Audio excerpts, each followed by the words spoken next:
Hi, this is Steve Sansweet, President and Chief Executive of Rancho Obi-Wan, and you're listening to Coffee with Kenobi with Dan Z. This is the podcast you're looking for. Don't you get what's going on here? Of course. In response to my report, the Empire sent reinforcements to apprehend a dangerous fugitive whom we were ill-equipped to deal with. What is it? Lord Maul. Imperial Patrol spotted the girl and her master in Sector 27. They didn't make it out of the city before the lockdown.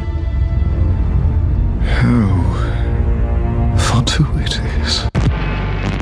Do you know what the Empire will do to me, to Riley, if they find out we're even talking to you? I imagine it would not be dissimilar to what they planned for Devin and myself. He is more dangerous than we suspected. This is Vanessa Marshall, Harrison Dula from Star Wars Rebels, and you're listening to Coffee with Kenobi.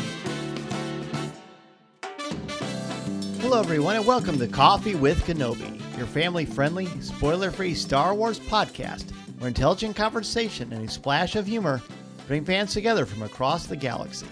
I'm your host, Dan Zayer, educator and Star Wars author. Whether you are a lifelong Jedi Master or just hopped off your first Star Cruiser, grab your cap and join us as we explore the mythology, philosophy, and wonder of a galaxy far, far away, one conversation at a time.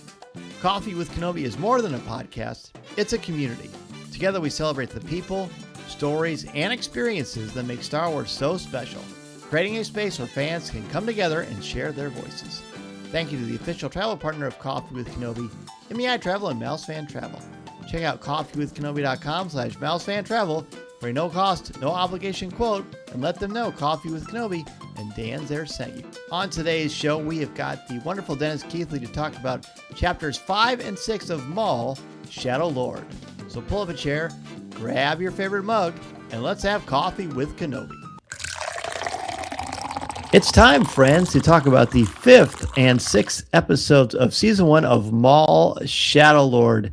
I'm your host, Dan Zayer, very excited to talk about this compelling series that continues to ask questions and leave us wanting more.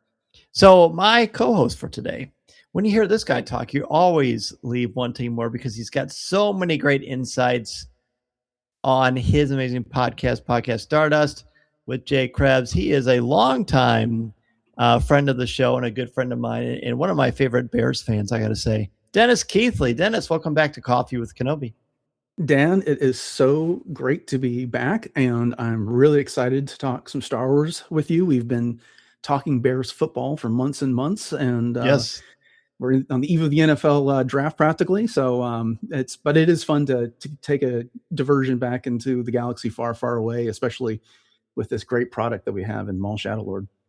I agree. So we've got Inquisition, we've got Night of the Hunted. So I'll ask you, I mean, certainly people can listen to your show for more specific insights on the first 4 episodes.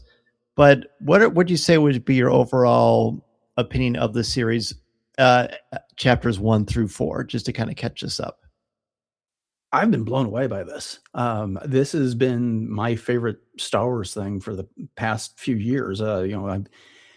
As much as I love the Bad Batch and have enjoyed the Tales of the Empire, Tales of the Jedi, and all those things, the animation levels, they took it, to a whole new stratosphere with this. The storytelling's been fantastic. This is something that they easily could have cast and done live action. Completely compelling stories. And you guys have talked about it on your previous episodes, but yeah, when you've got Maul, a character whose fate we ultimately know, and what happens after this, they still make you want to tune in every single week and see what happens next. And I've just been blown away by it. So I'm really, really excited to talk about these episodes with you this evening. Good. Well, I'm glad. No, it's definitely a much more mature show. While still, I mean, it's still animated. Doesn't mean the animation can't have mature themes and ideas, and this does. But there's a couple of things that I think that have come up recently that I want to get your opinion on. But before we get to that, let's take them one episode at a time, like we've been doing for this season. Look at Chapter 5, Inquisition. Go ahead and give me one word to describe your thoughts on it and initial reactions. Tension is my word. And the Empire's now here on Janix. They've shut everything down. We've got our Jedi that are trying to escape. And every corner they turn, there's a stormtrooper looking for ID. The police are feeling the pressure from the Empire having arrived, and it's just really, really tense while we get our introduction to our Inquisitor, and he's conducting his investigation, and it's just palpable the way that comes through. So that's my word. I like that. My word's similar. My word is check. Like it's right before checkmate. You feel like through this episode, the pieces are being moved into place for some pretty intense moments, which we, of course, will see in Chapter 6. But I feel like all the pieces are on the board, are all arrived. They're all together. We've got a familiar face, if you've seen the Ahsoka live action series, and it just kind of gets things geared up. This, as I've said, every episode kind of ratchets up the tension, the intrigue, and the sort of nervous feeling that I think we get, because we know as fans what the characters in the story do, and that is that as the Empire gets closer and closer, your freedom and your choices become lesser and lesser. And it does a good job of making us as an audience feel what the characters feel. To me, that's the strength of a really good story. Mm-hmm. Yeah, no, you're exactly right. The net is closing in on everything that's happening here on Janix, and you've got a little bit more of the betrayal that comes through in this episode. And yeah, the stakes are going up, and you feel the pressure of this episode. Right. Well, I think the pressure, we don't get to see Chief Klyce very often in this series because she doesn't have a huge role, but I feel like she's an important catalyst here. There's a moment where Klyce and Lawson are talking. The Empire's shown up. They've clearly had no qualms of taking over the police station itself. And then they both try to cover for each other, which is really cool. And then she disappears. We find out later at the end of the episode that she has been transferred permanently. So at first I'm thinking, well, what is her role in this besides showing us what the Empire does? But I think she's interesting because maybe she's like the everyman. I'm in a situation, I'm capable, I'm competent, I can take care of business, I'm good at my job. And then someone just takes over and takes away all of her agency and all of her power. And then we don't see from her again, at least at the time of these two episodes. And I think I find myself wondering, not only will we see her again, but how you took her as a character. Well, I've got respect for her. The appearance that she has in this episode is with, they're looking out the window. They see the Star Destroyer there. This is not what they wanted. She's annoyed with Two Boots for having gone over everyone's head. And rather than let Brander Lawson take the fall for this, she says, no, you want to do my job? She knows she's got a responsibility. She's the captain going down with the ship, essentially. And then she puts up that show of defiance when Lieutenant Blake wanders in, and she just hands over her weapon. She marches off. She demonstrates for her people that, we're in the right here. We are going to stand up to them. Right. Having no idea what she really got herself into. They think they know that when the Empire shows up that they're going to take over and it's not going to go well for anybody. But I don't think she quite anticipated how bad it was going to be. When Brander's sitting at the interrogation table later in this episode, you see all those scratch-like claw marks in the table, which gives you the idea that this wasn't just a matter of her being transferred permanently somewhere. I mean, that permanence sounds like it might be a different meaning. But I liked her. You fear that she's dead. Especially when you see those claw marks, that's a good piece of storytelling without specifically spelling it out. Right. And so, I thought she was handled well in that regard. And hers was not to be a central figure in this story, but it was to have it, to demonstrate the lengths that the Empire is willing to go, especially as they just assert their authority because they can. For sure. And I think it also shows that in her mind, you can hear the stories of the Empire, but until you experience it, you can't possibly see the brutality and the arrogance and the bullying tactics. Like, I think, and you hit on this earlier, I think she thinks she's going to be treated fairly, maybe a bit treated brusquely, but fairly. And clearly, because the fact that you can tell she's no nonsense, but she hands over a weapon without putting up a fight.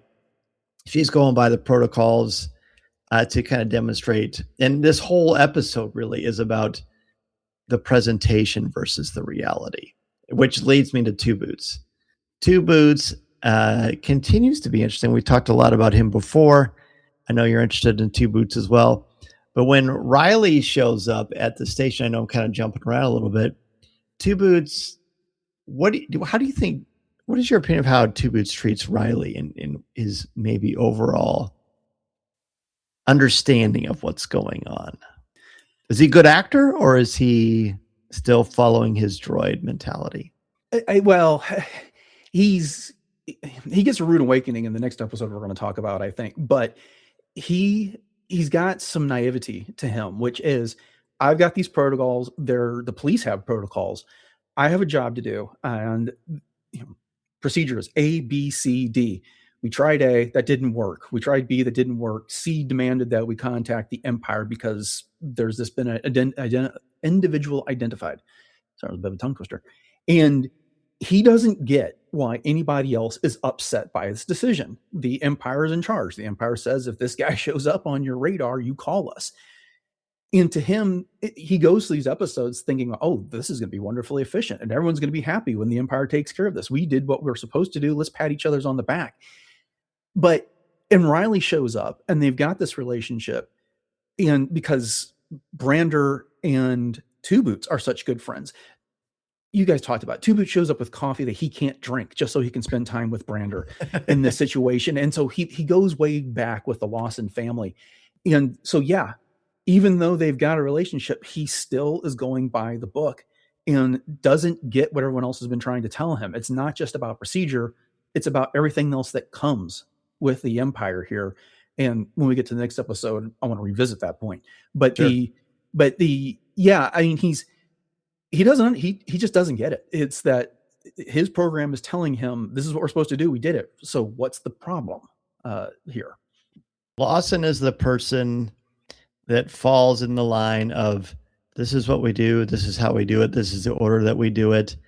And I'm not going to deviate from my script. And look, I do that on some things too in my life. I know that I'm pretty regimented in some things, but Two Boots has eliminated, if the droid is capable of it, he has eliminated the opportunity for critical thinking because he's not taking a look at the picture. To him, it's like, oh yeah, the Empire's going to leave as soon as they've completed their investigation. And then Lawson says, I don't think you quite realize what's going on here.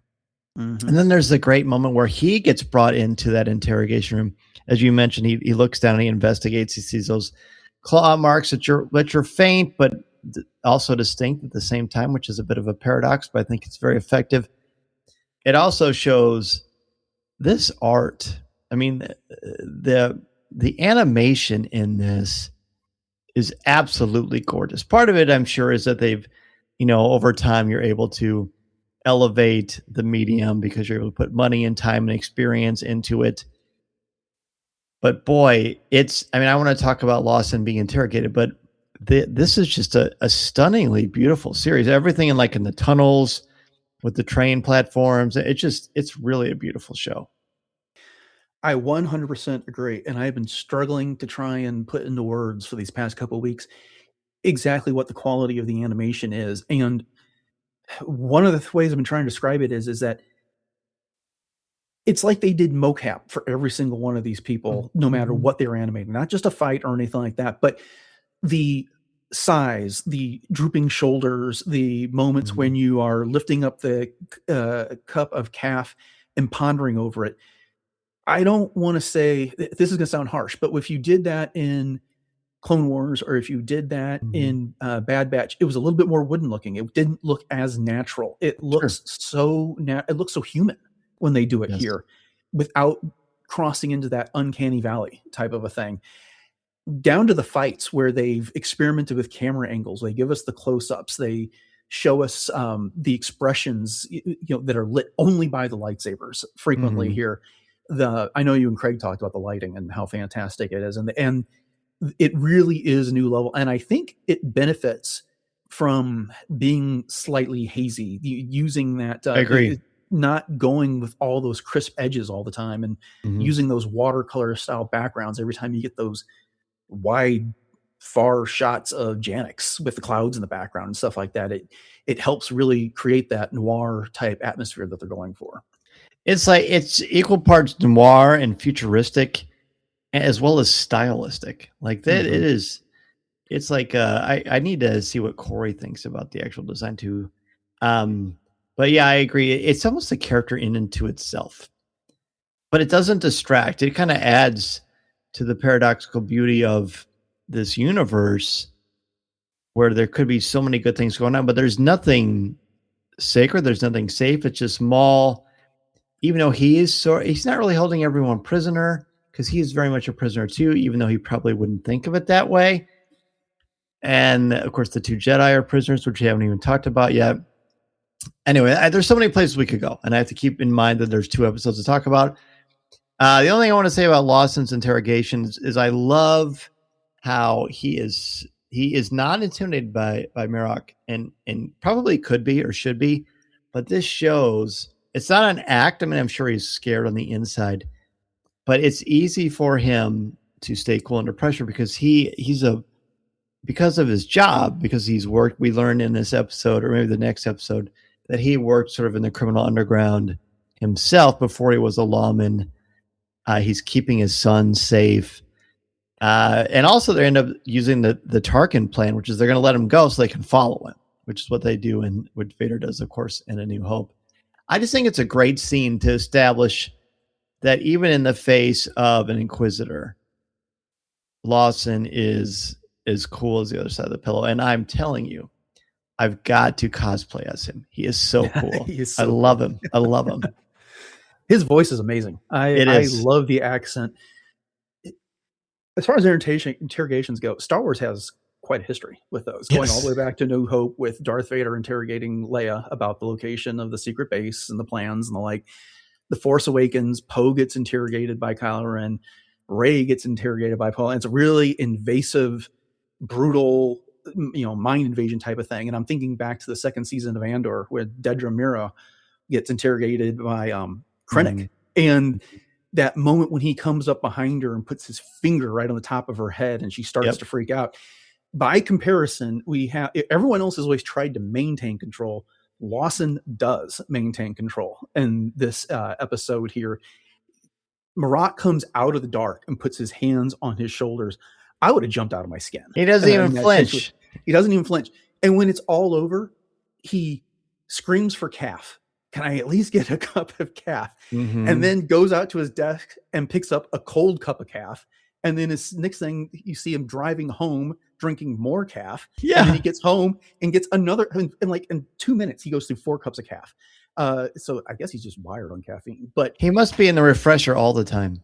Yeah, good point. But no, I mean, he is the breakout star for me of this. I think he might be my favorite character of the entire series because he is balancing so many things: his relationship with his son, the ex-wife or estranged wife. I'm not exactly sure which one it is. That's off to the side. This loyal, semi-loyal companion in 2 boots, and then everything that's going on with the possibility of the Empire being there, and he holds it all together as best as can be expected this entire time. But he is simply fantastic, and I really hope by the time this is all over, he's not met some sort of grisly demise. But that's to be seen weeks from now.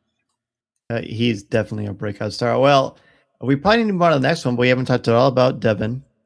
We haven't talked at all about her master, Daki, who's fabulous. And we haven't even talked about, the titular character. His name is Maul. He's a Zabrak from Dathomir. What do we want to say about these 3 characters before we move on to the next episode? Well, Maul's not in this episode a whole lot. He's much more in the background, which is fine. Give him a chance to breathe here because he's very important in the next one. But Devin and Daki, I alluded to them earlier in this discussion that their role is they're trying to figure out how to get out of the city. The Empire showing up and locked the whole place down. That's like the first thing you hear in this episode is that transportation off world has been suspended and they know they cannot be discovered. So every corner they go around, there's a stormtrooper, but they take a moment to pause. And I absolutely loved a couple of these little conversations they had where Devin is starting to espouse some of this philosophy that Maul has said to her, which is, is this what our future holds? To always be on the run, always to be hiding. And Daki's response was so eloquent, which is, I hear your voice, but it's Maul's words that are coming out of your mouth. I love that line. Then he attempts to rekindle hope when he tells her, I've been around for a long time. I've seen a lot of changes. Tyranny is always defeated. We must remain hopeful. And I'm not sure that message really lands with her because she considers it. She hears it, but does she listen? That's the classic. Yeah. Because I don't think this environment is conducive to that. No, it's really not at all. And the one thing we've been talking on our show is that when I thought that Maul's argument is so ideal for her because like Ahsoka, she came of age during the Clone Wars, and this is what she knows of being a Jedi. And she was in command of armies. She was in command of soldiers. She was promised a better future of leading the galaxy into a better place. And that's all been snatched away from her. Meanwhile, you got Daki, who can go back on experience in different ages that she can't draw on that experience at all. And so I can see why this is such a challenge for her and that Maul's message would be so tempting. And the cool thing I think also about this is that what he is saying makes sense. Like what the sort of the pieces that she is parroting, they make sense in the context of this story. And they make sense in the context of, maybe this is a better choice. If Two Boots is the one exception where this is the way we do it, no matter what. And in a way, Devin's sort of showing the alternative approach, which is, I know this is the way we do it, but maybe there's a better way. Isn't that interesting to have that juxtaposition between these two characters where they both kind of make sense in their own way? Now, of course, you have to be careful. Even the devil may cite scripture for his purposes. So you have to be careful of that. But I also still feel like even though she's saying it, I mean, Ezra says some crazy things throughout his history. Even though she's saying it, I don't feel like, I mean, clearly that's what Maul is hoping. That's why he doesn't leave this planet Janix in the first place once the Empire shows up, even though he probably could leave.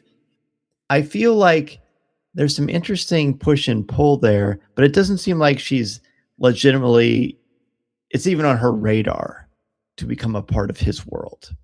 And I think that's important that they do it like that. I agree.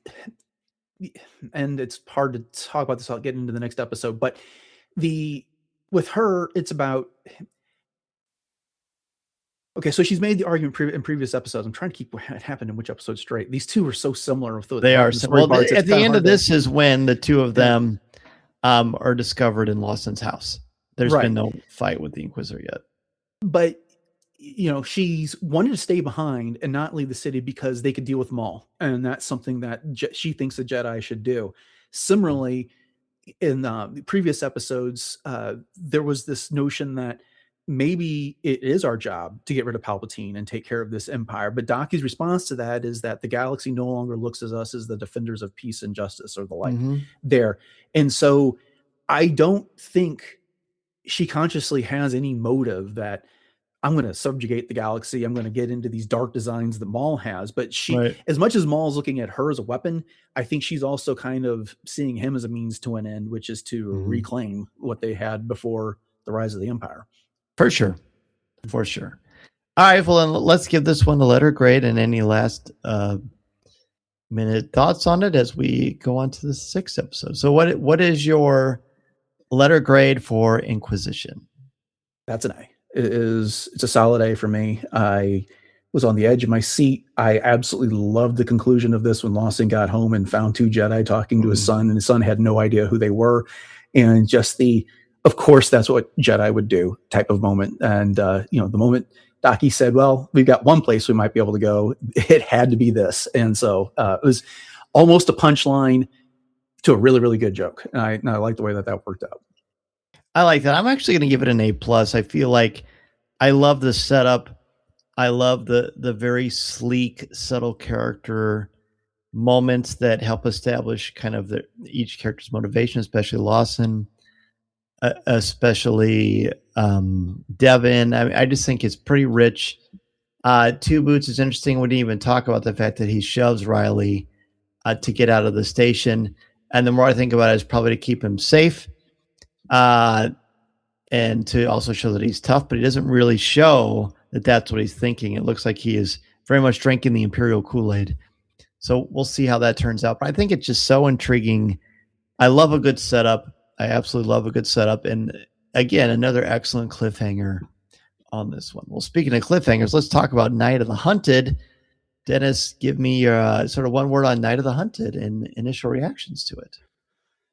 Well, I was struggling. I really wanted to come up with something eloquent, and I failed. So I'm just going to use Pursuit for this one because that is this episode. Night of the Hunted is a really great title. I would have gone with Hunted, but that would have been like 2 on the nose since it was in the title. But it starts with Marok breaking into the Lawson's home, and it ends with Devin severing the link between train cars to get away from Marok. And so it's a pursuit from pretty much start to finish. And it keeps you on the edge of your seat. I had goosebumps when I watched this and just relished all of the incredible action that we got along the way. I also am having a hard time, so I'm going to say kinetic. There's a ton of action. There's more action in this one, beginning to end, than all of the other episodes, I believe.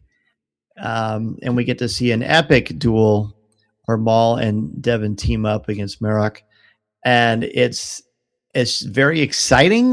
There's a ton of stuff on these train platforms. I recently watched all of the John Wick films, and there are aspects of this, the way that they're lit and the stuff with the train and all that, where it kind of gave me John Wick vibes. So kinetic is definitely my word I would use to describe this one. Now, on the what we just talked about before, there were a lot of things you wanted to talk about, but you didn't want to go into chapter 6 territory. Well, now the platform is yours, my friend. What did you want to bring up? Well, I wanted to bring up Two Boots again because he has a discussion with Blake, and Blake is on the surface. He's a lot like Two Boots. He's very much by the book, and this is Imperial protocol. This is where we're going to do it. Two Boots starts this episode saying, look how generous the Empire is, lending us all these resources. This is going to get resolved in no time. Right. And later, we get a sharp contrast between Blake and Two Boots in that the efficiency motivation is skin deep, and that's where it ends, with a similarity between these. And I think if anything got into Two Boots about how the Empire may not be what he thought it was, is when Blake told him to get rid of the boots because those aren't regulation. And Two Boots is a droid who doesn't have a moving mouth. He doesn't have moving eyes. He can't make facial expressions. But you could see how crestfallen he was in that moment. That, wait a minute, these are supposed to be the good guys, and he's trying to destroy my individuality. It just, and here we get all this time, we see, they're surrounded by stormtroopers all wearing the same armor in white, and he doesn't get it. That these boots are part of his individuality and makes him what he is. And now Blake is telling him to get rid of it. So I think it felt like a breakthrough moment for Two Boots that, he may finally get it. This is not the way he thought things were going to go. Well, let's hope so. And I don't know if he's has quite the wherewithal to really look back and think they're taking away my individuality, because that's exactly what they're doing. You have to conform, you have to be like us, which is ironic because all the other droids are also looking identical too. It wasn't until this episode when I actually paid attention to the fact that he was wearing boots. I thought it was just a clever euphemism But no, he's actually wearing boots, and he seems put off by it, we think. But again, this is the fun stuff. Like you said, Two Boots has no facial expressions, really. So you have to go by voice and posture, his voice modulator. So we don't know what he's thinking. Are we putting our opinion on how we would feel? I think yes and no. Because there's definitely, this should be a nugget that, okay, you see Two Boots, even you are a part of this too.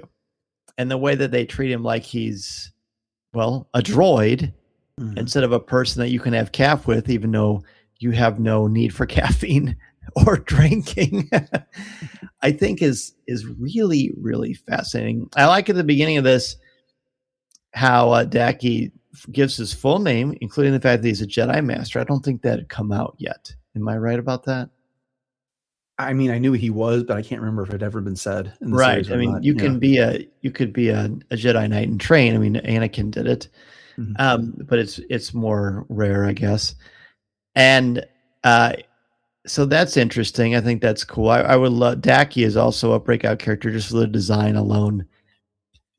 Surviving the purge naturally, which is clearly obvious because they're alive after Order 66.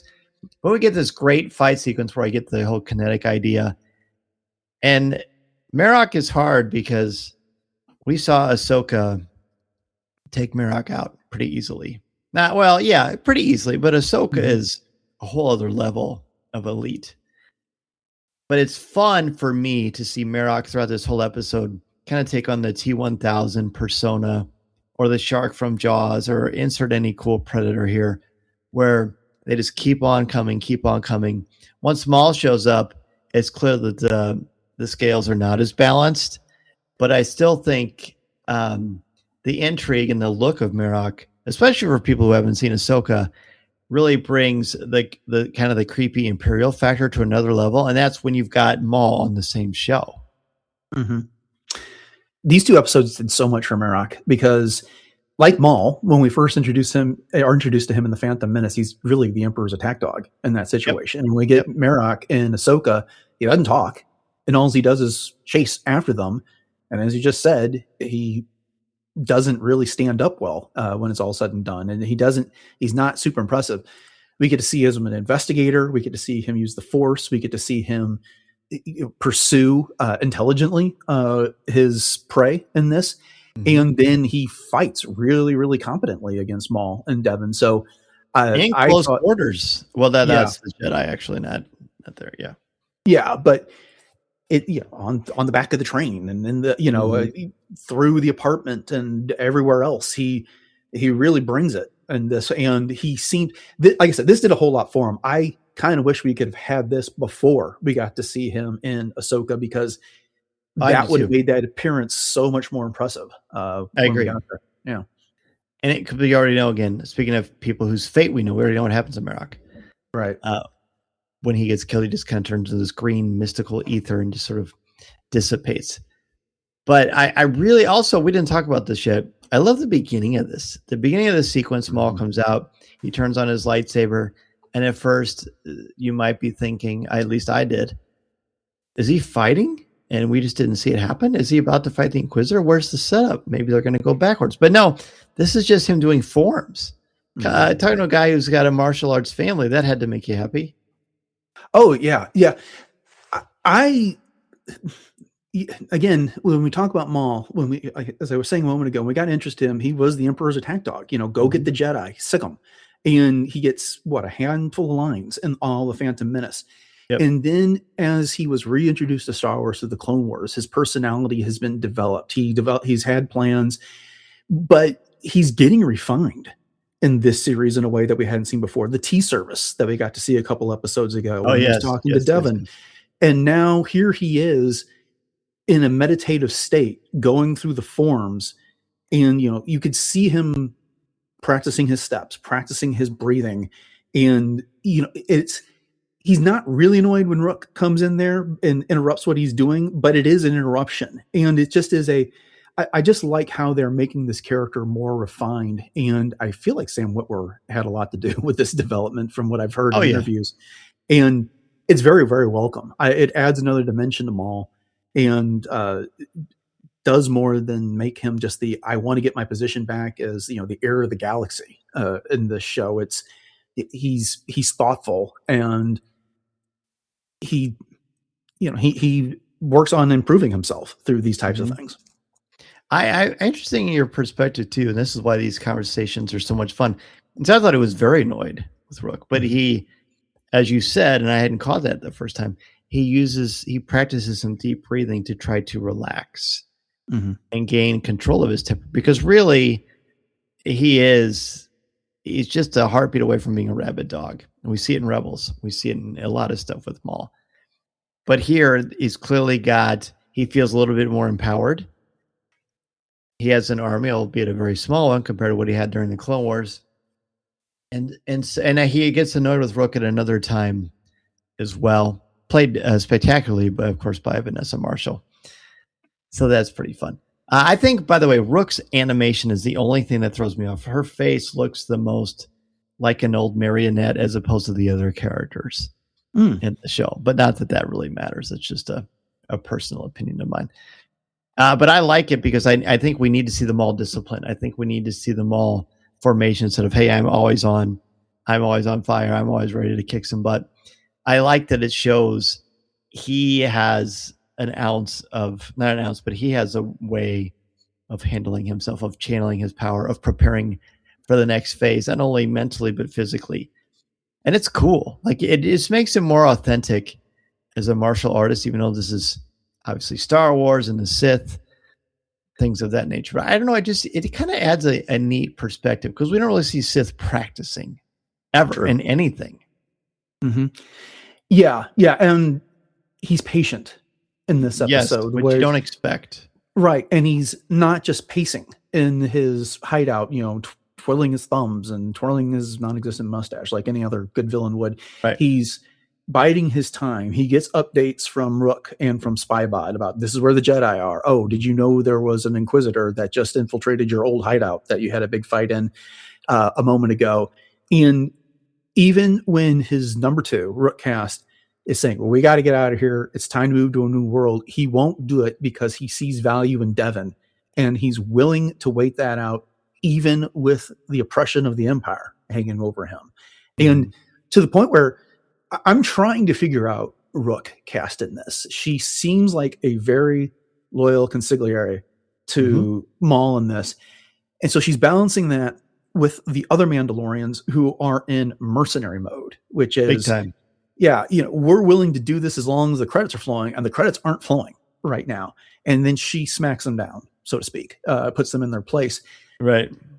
She seems loyal to Maul, but she also seems like she doesn't really approve of this plan, and I can't decide if she just can't decide if she's going to say anything about it, or she just realizes she shouldn't say anything about it, or she so believes in Maul that she's just going to let him run with it. But it feels like that is a kettle that is going to boil over at some point, that she's not going to put up with it forever. From the Hunters or from Maul? Well, possibly. Well, either way, one way or the other. Seems like she's going to explode one way or the other. Sure. No, I tend to lean towards, I think she doesn't approve of it, and the fact that she can actually voice her opinion to him and disagree with him and still remain alive.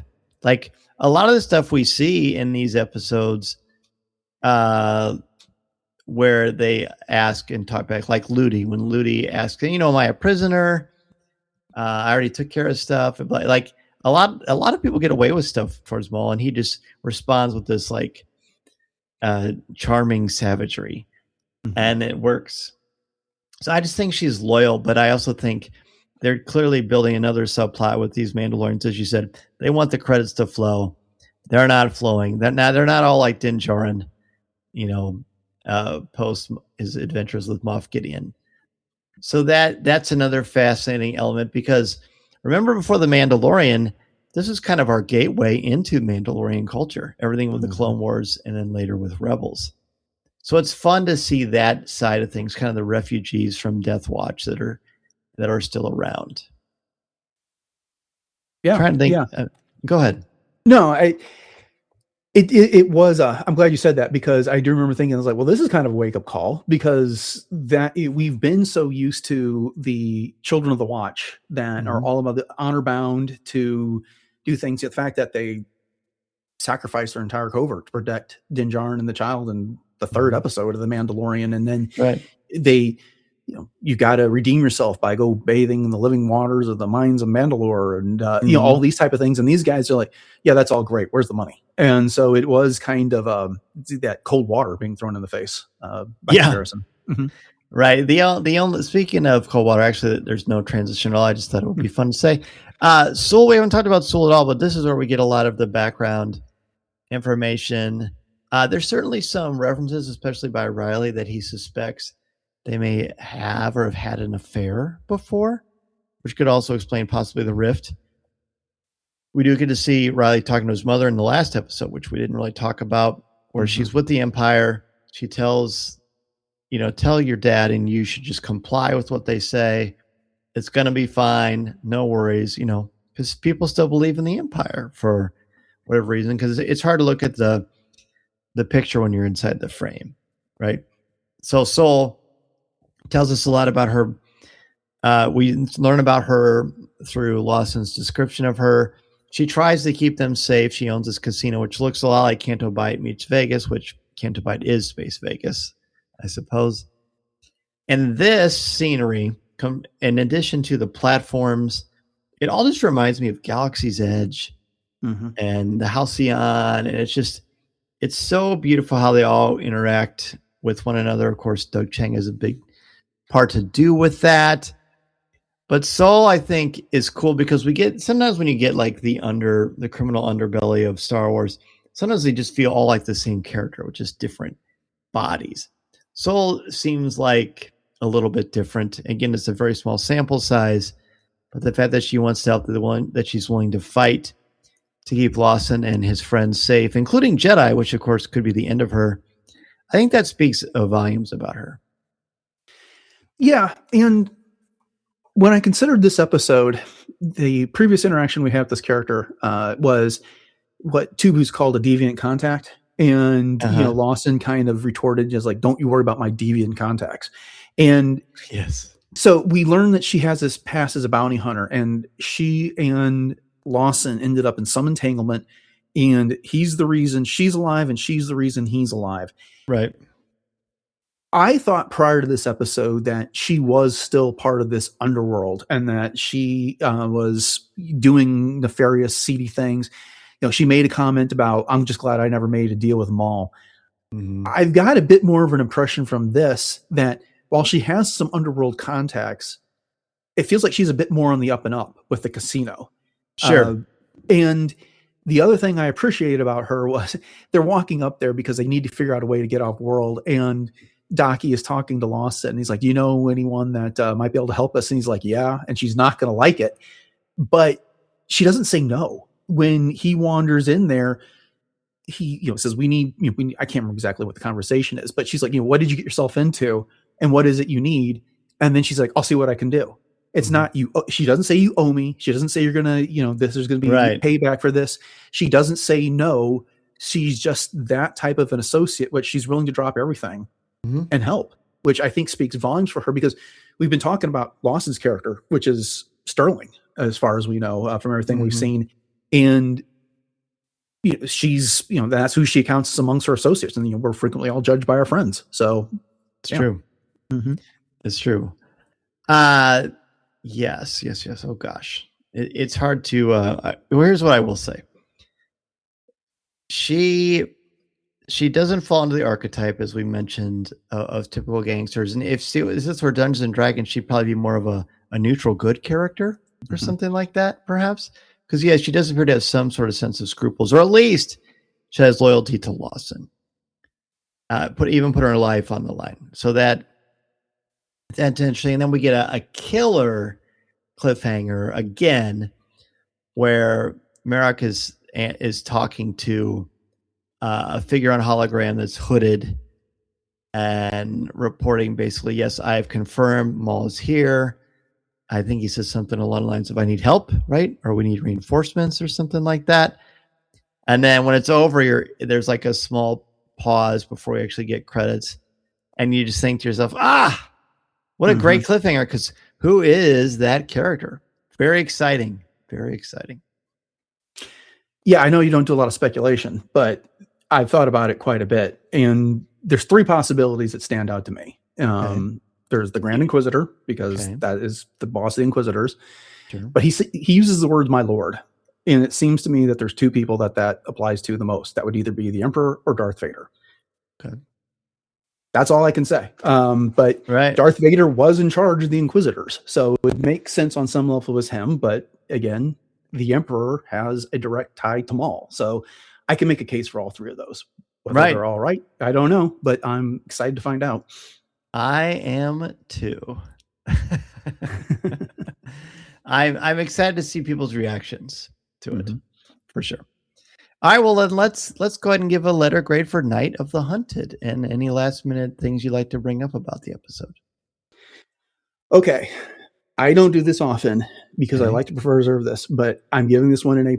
And I don't like to, even when things are great, I don't like to give out A+ because I just like to hold it back for the stuff that really, really amazed me. And the level of action, the style of the animation, the sound, everything in this just blew me away. And so A+ for this. The fight on the train, the pursuit with the gunships, the hand-to-hand, tones of cheer at Emway when Docky's using his staff to throw stormtroopers around. Yep. All of it. It just hit on every level, even down to the symbolism of the Lawson apartment getting burned down and that kind of being the end of that era for Lawson. It was just a big wow moment for me when this was done. And I realized I had not been breathing deeply, and I had such a huge exhale when that finally came to an end. So this is an A+. Could not have enjoyed it more. So when you make a rubric for something and you're going to assess it, I think you have to be comfortable with rewarding excellence. It doesn't have to be rare. Maybe it's rare because the quality isn't always there, or what we hope or believe should be in a story needs to exist. And that's my long-winded way of saying this is an A+ for me as well. It's got suspense. It's got another excellent ending. It's got real character stuff. There are no wasted beats. As I've been saying, every one of these episodes, there are no fillers, which again I think is the laziest form of critique. It's not even critique. It's just it's just whatever. There's every narrative thread, every action, every bit of dialogue, all points to a larger picture, which we haven't quite seen yet. But it's like with every episode, we take a step backwards, and we take a step backwards. And by the time we get to the end of episode 10, we're going to see the whole picture and the whole frame, and it's going to be a gorgeous tapestry. And it's all right here.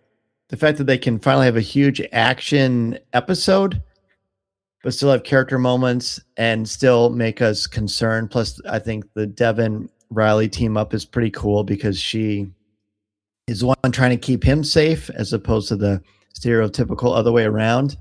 And bravo. It's awesome. It's just awesome. And again, as I said, I love the entrance or the introduction with Maul doing forms. I just think it adds an interesting layer to a character that we've seen quite a bit about. And really, he doesn't change and grow all that much because he's a bad guy, but he's becoming a little more fleshed out. I think that's how I'll say it. Yeah. No, he's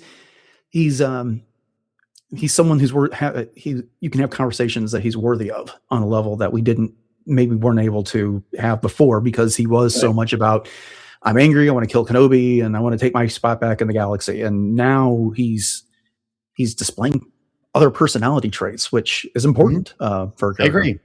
I agree. And it'll be fun to see how many of those traits are actually authentic or how many are just serving his goals at the time. Good thought. Listening to Coffee with Kenobi, you are, with Dan Z, the podcast you're looking for. This is...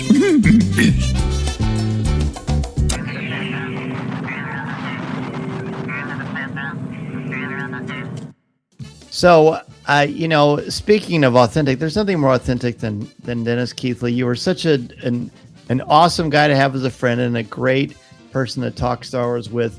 And fortunately, friends, that doesn't end with the end of this episode of Coffee with Kenobi. You can listen to Dennis and Jay. I think they do 75 episodes a week. Is that right? Well, we do 3. We aim for 3 every single week. Not committing to that quite so much this year, just because it is a very transitive year for my family with different graduations and lifestyle changes and things that are happening. But we're still trying to get those 3 episodes out per week. We review whatever's current. We have different monthly features where my partner Jay rounds up fashion and lifestyle products in our World Between Worlds segments. We're breaking down The Force Awakens for its 10th anniversary, about 10 to 15 minutes at a time each month. I expect you'll be hearing Dan on one of those episodes sometime this summer. And and then we get into news every week. So something Monday, Wednesday, and Friday each week. You can find the show on all the podcatchers that are out there.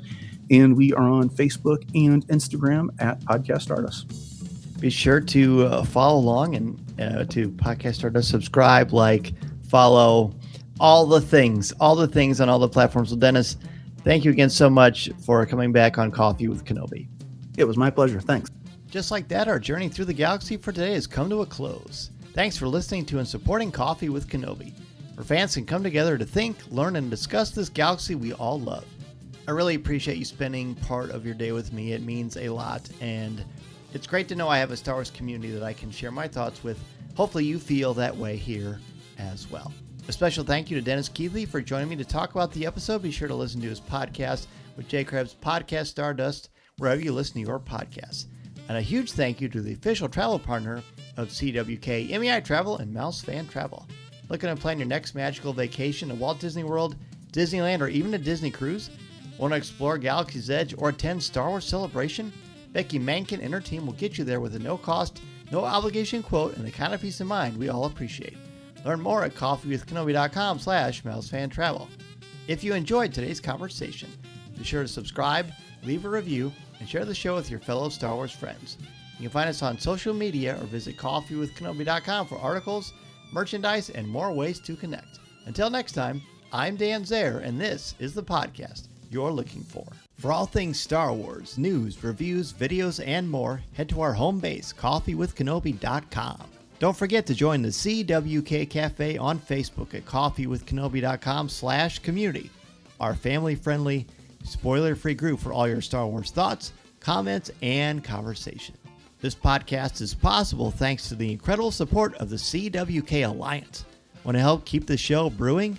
For as little as $1 a month, you can join the CWK Alliance and get access to CWK Pour-Over, our exclusive weekly audio and video podcast. Learn more at coffeewithkenobi.com/CWK Alliance. And know this, 10% of your monthly contributions goes directly to the St. Jude Children's Hospital.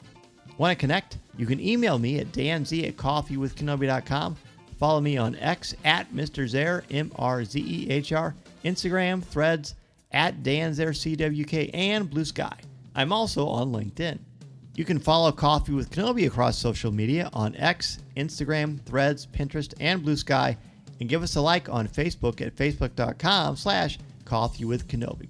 And if you want to send an email to the show, you can email us feedback at coffeewithkenobi.com.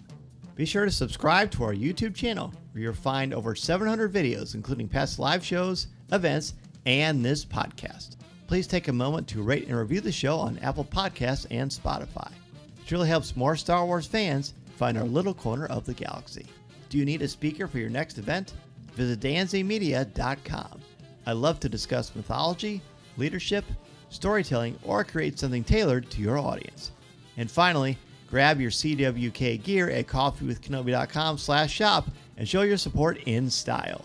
This podcast is not endorsed by the Walt Disney Company or Lucasfilm Limited. It is intended for entertainment and informational purposes only. The official Star Wars website can be found at www.starwars.com. Star Wars, all names, sounds, and any other Star Wars related items are registered trademarks and or copyrights of Disney and their respective trademark and copyright holders. All original content of this podcast is the intellectual property of Coffee with Kenobi unless otherwise indicated. This is the podcast you're looking for.